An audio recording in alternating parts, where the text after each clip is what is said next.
Hi, welcome. Enjoy the content, subscribe, and turn on notifications. Greg Donovan was 58 years old and believed he knew his wife better than anyone else in the world. 26 years of marriage should have meant something. They should have created an intimacy that made hiding secrets impossible. But in the last weeks of October, something had changed in Rebecca, and Greg couldn't ignore the signs. Small things, almost imperceptible unless you were really paying attention. Rebecca, 54, a literature teacher at a private school in Denver, had started dressing up more. She began wearing different perfumes, choosing her clothes more carefully, and checking her phone obsessively. Whenever Greg walked into the bedroom, she'd immediately flip her phone screen down or say she was just answering student emails. During dinner, her gaze seemed distant, as if she were somewhere else entirely. She laughed less at his jokes, responded with one-word answers, and always had an excuse to leave the house: school meetings that lasted hours, get-togethers with friends she'd never seen so often before, grocery runs that stretched all afternoon. Greg tried to ignore the growing discomfort in his chest, but that Thursday, when Rebecca said she needed to stay late grading exams and came home at 11 with her hair slightly messy and her eyes shining in a way he hadn't seen in years, something inside him broke. The next morning, Friday, Greg called a private investigator. He'd found the number through a quick internet search, a discreet, well-reviewed agency in Denver. The man who answered, a guy named David Marlowe, had a calm, professional voice. Greg explained his suspicions, feeling a strange sense of shame as he spoke his worries out loud. David listened without interrupting, then said he'd need a week to gather concrete evidence. A week felt like an eternity to Greg, but he agreed. David asked for basic information: Rebecca's car license plate, work schedule, recent photos. Greg provided everything, feeling the weight of his decision. He was really doing this, he was investigating his own wife. But the alternative, living in ignorance, letting suspicion eat away at everything, seemed worse. Over the weekend and the following week, Greg tried to keep up appearances. He went to work as a logistics manager, came home, had dinner with Rebecca, watched TV. But every one of her smiles now seemed fake, every goodnight kiss mechanical. He watched her movements with renewed attention, trying to decipher what was happening behind those eyes he thought he knew so well. David Marlowe worked meticulously that week. On Monday, he followed Rebecca from school to a cafe downtown in Denver, where she met a man. David took discreet photos, Rebecca smiling in a way Greg hadn't seen in months, touching the man's arm, leaning forward as they talked. The man was tall, with salt and pepper brown hair, and looked to be in his mid-40s. David noted his license plate and found out his name was Patrick Sullivan. He lived in the house next door to the Donovans, was divorced, and worked as a financial consultant. On Tuesday, David discreetly installed a GPS tracker on Rebecca's car and discovered that after leaving school at 5, she didn't go straight home. Instead, she drove to a cheap, low-profile motel on the outskirts of town. Patrick arrived 15 minutes later. They entered room 17 together and came out 2 hours later. David photographed everything: their entrance, their exit, their faces as they shared a lingering kiss before getting into their separate cars. On Wednesday, Rebecca told Greg she had a parent-teacher meeting that would run until 9 p.m. David followed her and found there was no meeting at all. Rebecca went straight to the motel again, met Patrick, and stayed until 8:30. On Thursday, David managed to record audio of a conversation between Rebecca and Patrick in the school parking lot using a directional microphone. The words were clear and devastating, Rebecca saying she couldn't stand pretending at home anymore, that she wanted to be with Patrick for real, that Greg was predictable and boring, that she only felt alive when she was with Patrick. Patrick replied that he wanted more too, but they had to be careful, they couldn't raise suspicion. On Friday, exactly 1 week after being hired, David handed Greg a thick envelope containing dozens of photos, GPS logs, audio transcripts, and even short, distant videos of Rebecca and Patrick together. Greg opened the envelope that Friday afternoon, sitting in his car in the company parking lot. His hands shook as he flipped through the photos. There was his wife, the woman he'd built a life with, smiling at another man. There was proof that everything he'd feared was real. The pain was physical, a pressure in his chest that made it hard to breathe. But alongside the pain came something stronger, anger. A cold, determined anger.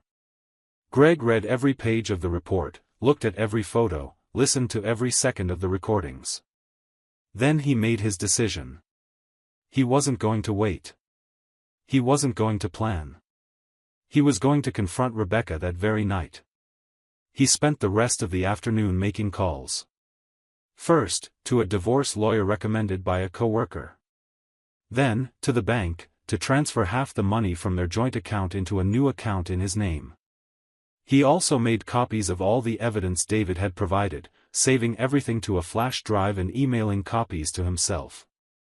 At 6 p.m., Greg was home, sitting in the living room with the envelope of evidence on the coffee table.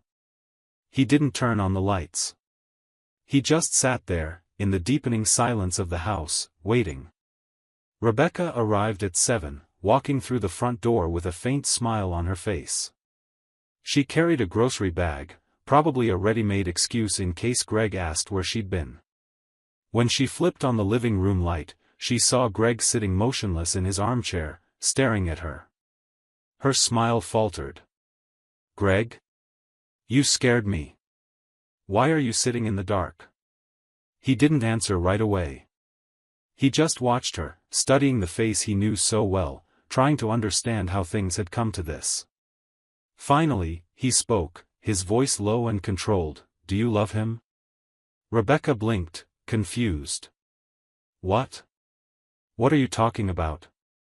Greg leaned forward, his eyes locked on hers. "Do you love him?" "It's a simple question, Rebecca." She took a few steps into the room, confusion giving way to what looked like nervousness. "Greg, are you okay? Who are you talking about?" He picked up the envelope from the table and held it up. "Patrick." The name came out like a sentence. Rebecca froze. All the color drained from her face. Her eyes widened, her mouth opened slightly, but no sound came out. Greg watched panic spread across her features. He tossed the envelope toward her. The photos spilled onto the floor, images of her and Patrick at the cafe, entering the motel, kissing.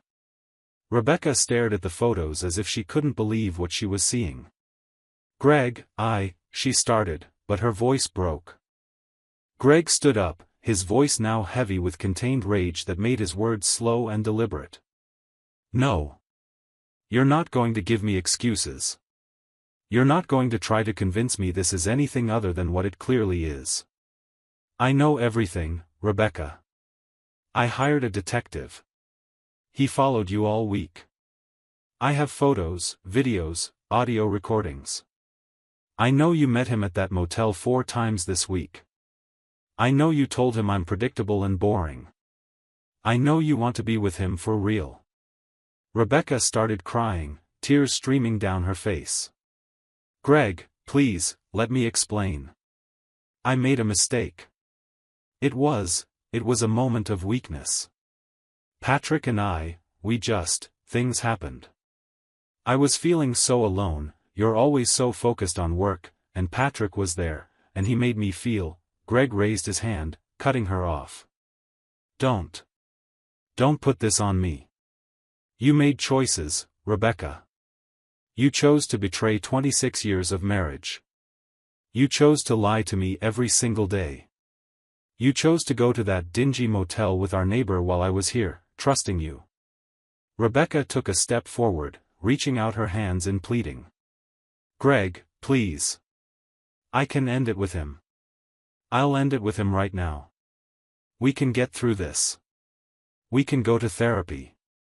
Please, don't throw away everything we've built." Greg let out a bitter, humorless laugh. "Throw it away? You already threw it away, Rebecca. You destroyed it.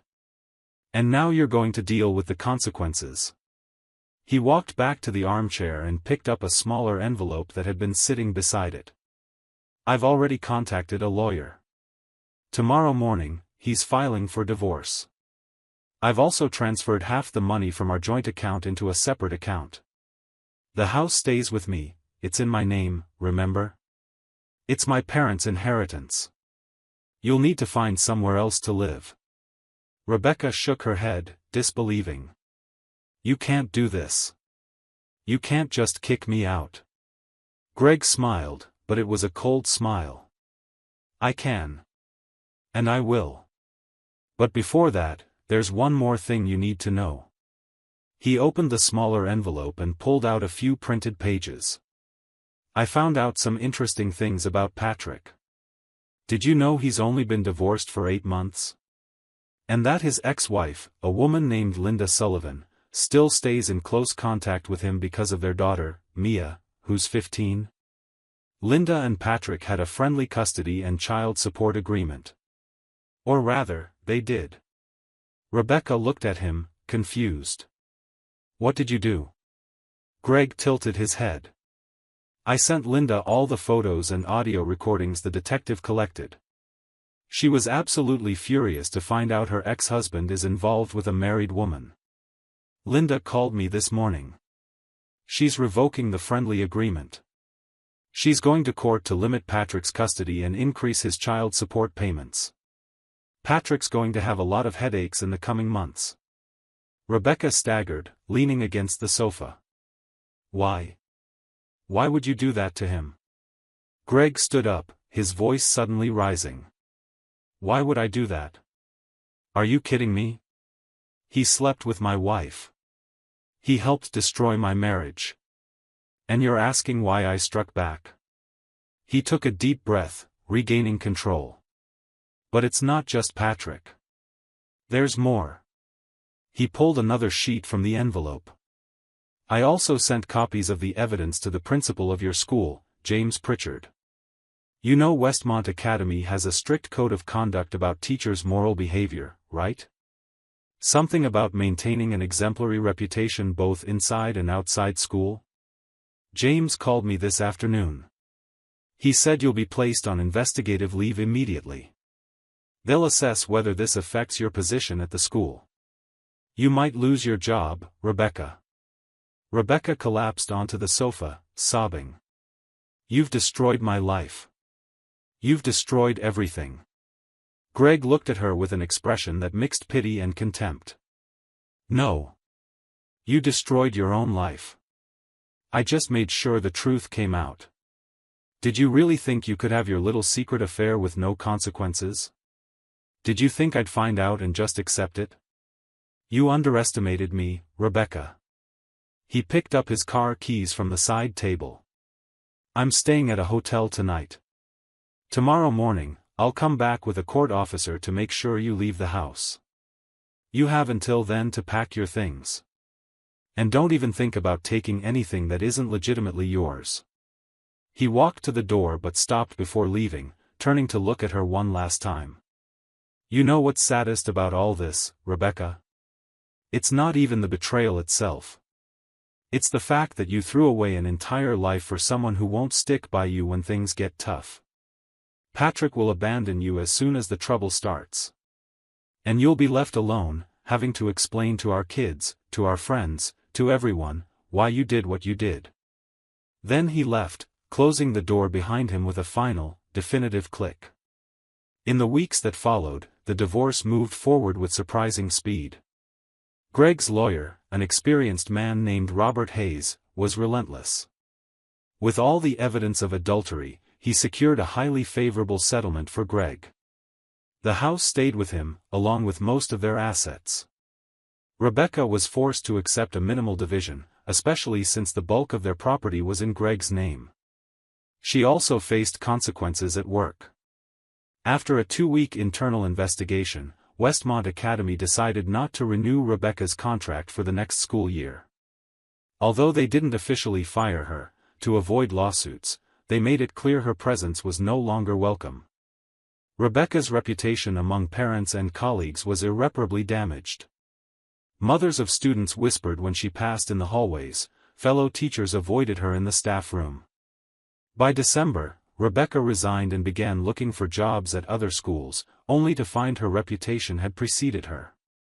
The only offers she received were from less prestigious public schools in distant Denver neighborhoods. She accepted a position at a suburban high school, earning significantly less than before. As for Patrick, his life unraveled in ways he couldn't have predicted. Linda, his ex-wife, followed through on her threats. She filed a petition in court to modify the custody agreement, presenting the evidence of Patrick's affair with Rebecca as proof of questionable moral judgment that could negatively affect their minor daughter. The judge, a conservative man in his 60s, was unimpressed by Patrick's behavior. He reduced Patrick's visitation with Mia from alternating weekends to just one supervised Sunday per month. Additionally, child support payments were substantially increased. Patrick also faced social fallout. News of the scandal spread quickly through the neighborhood. Neighbors who had once been friendly began avoiding him. Some openly glared at him. One day, returning home, Patrick found his car scratched with the words, "Home Wrecker," scrawled on the side. He never found out who did it, but suspected an outraged neighbor. At work, though no one said anything directly, Patrick noticed the stares, the whispers. His productivity dropped, and he lost 2 important clients who simply said they'd prefer to work with someone else. Financially strained and emotionally exhausted, Patrick began blaming Rebecca for everything. They tried to keep their relationship going for a few weeks after the discovery, meeting secretly, but the tension was unbearable. Every time they saw each other, they argued. Patrick accused Rebecca of being careless, of letting them get caught. Rebecca accused him of not standing by her when she needed him most. In January, Patrick ended the relationship via text message, saying he couldn't handle the drama anymore and needed to focus on rebuilding his life and his relationship with his daughter. Rebecca was devastated, but not surprised. Greg had been right. Patrick didn't stay. Greg and Rebecca's children, Michael and Sarah, both adults living in other states, were shocked to learn of the affair. Greg told them in person, showing them some of the evidence, not the most explicit parts, but enough for them to grasp the seriousness of the situation. Michael, the older one, 30 and married, living in Boston, was furious with his mother. He called Rebecca and had a tough conversation, saying he was disappointed and needed time to process everything. Sarah, 27, single and living in Chicago, cried on the phone with her father, saying she couldn't believe her mother would do something like this. Both children made it clear that, for now at least, they wanted distance from Rebecca. They started spending holidays and special occasions only with Greg, which devastated Rebecca. She tried reaching out, sent messages, made calls, but the responses were short and cold. Michael once told her she hadn't just betrayed her father, but the whole family and their trust in her. Those words echoed in Rebecca's mind for weeks. By March, 6 months after the confrontation, Greg was in a completely different place. He'd sold the house, the place was full of memories he no longer wanted to carry, and bought a modern apartment in a new building downtown in Denver. It was smaller, but perfect for him, 2 bedrooms, a spacious living room with floor-to-ceiling windows offering an incredible view of the Rocky Mountains, and a modern kitchen where he started experimenting with new recipes. Greg also made changes in his personal life. He joined a gym, lost 12 pounds, grew a beard, something Rebecca had always hated, and bought new clothes. He reconnected with old friends, men he'd lost touch with over the years of marriage. They got together to watch basketball games, played golf on weekends, went hiking in the Colorado mountains. Greg discovered a freedom he hadn't felt in decades. For the first time in years, he didn't have to explain his plans to anyone or worry about being boring or predictable. He could just be himself. Greg also started traveling. In February, he visited Michael in Boston and spent a week getting to know his daughter-in-law, Jenna, and playing with his 2-year-old grandson, Liam. In March, he flew to Chicago and took Sarah on a weekend ski trip to a Colorado resort. These moments with his children reinforced that he'd made the right choice. He hadn't just freed himself from a marriage built on lies, he'd reclaimed his dignity and his connection with the people who truly mattered. Rebecca, on the other hand, struggled to rebuild her life. She rented a small apartment in a less desirable Denver neighborhood, a place with thin walls where she could hear neighbors arguing at night. Her new job at the public school was challenging in ways she hadn't expected: disengaged students, lack of resources, no prestige. She earned nearly half of what she used to. Financially, she was stretched thin, cutting expenses on everything from clothes to groceries. Socially, Rebecca was isolated. Her former friends, many of them wives of Greg's colleagues or parents from Westmont Academy, had abandoned her. No one called anymore, no one invited her to dinners or events. She tried making new friends at work, but it was hard. People there had their own lives, their own circles. Rebecca felt invisible. At night, alone in her apartment, she often found herself wondering how things had come to this. She remembered the early years with Greg, when they were young and in love, when anything seemed possible. She remembered the births of her children, family vacations, birthdays and Christmases filled with laughter. And then she remembered those final weeks with Patrick, the lies she told, the choices she made. She tried convincing herself she'd been a victim of circumstances, that Greg had grown distant, that Patrick had filled a void. But deep down, she knew the truth. She'd made conscious choices. She'd chosen to betray, to lie, to risk everything. And now she was paying the price. One night in April, Rebecca tried calling Sarah. It was her daughter's birthday, and Rebecca just wanted to wish her a happy birthday. Sarah answered, but the conversation was brief and cold. "Thanks," her daughter said, "but I've got to go, I'm having dinner with Dad." Then she hung up. Rebecca cried that night, a deep, inescapable pain. She'd lost everything: her marriage, her home, her respected job, her friends, and worst of all, the trust and love of her children. And there was no one to blame but herself. On a May afternoon, Greg stood at the summit of a trail in the Rocky Mountains, a place called Bear Peak, looking out over the vast expanse of Colorado below. The sky was an impossible blue, the air crisp and clean. He took a deep breath, filling his lungs, feeling the warm sun on his face.